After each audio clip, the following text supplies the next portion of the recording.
दरभंगा में बंदरों के उत्पात के शिकार किलाघाट से मंदिर के पुजारी संजय गिरी हो गए, जिसमें वो बुरी तरीके से घायल हो गए। संजय गिरी किलाघाट मंदिर के पीछे पुजारी आवास में रहते हैं। जीवन यापन के लिए वो एक नाश्ते का ठेला भी मंदिर के सामने लगाते हैं।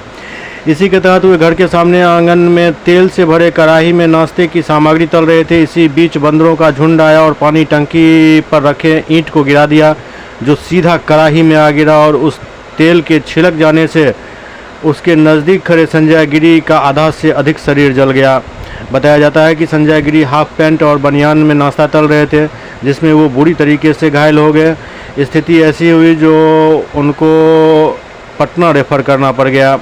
उनकी पत्नी के अनुसार बंदरों का झुंड लगातार इस इलाके में आता है, खाना का सामान लेकर भाग जाता है, नुकसान पहुंचाता है, बराबर पानी टंकी इत्यादि को खोल देता है और यह घटना तो हृदय विदारक घट गई है।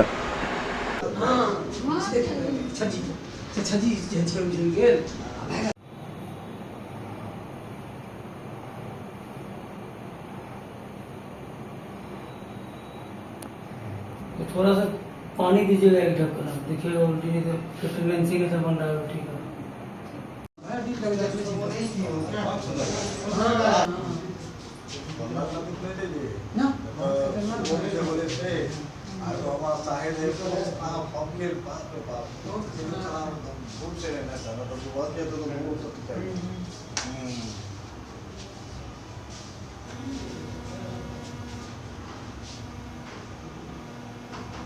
हमरा 400-500 रुपया किलो कांठा तार लग भरे भरे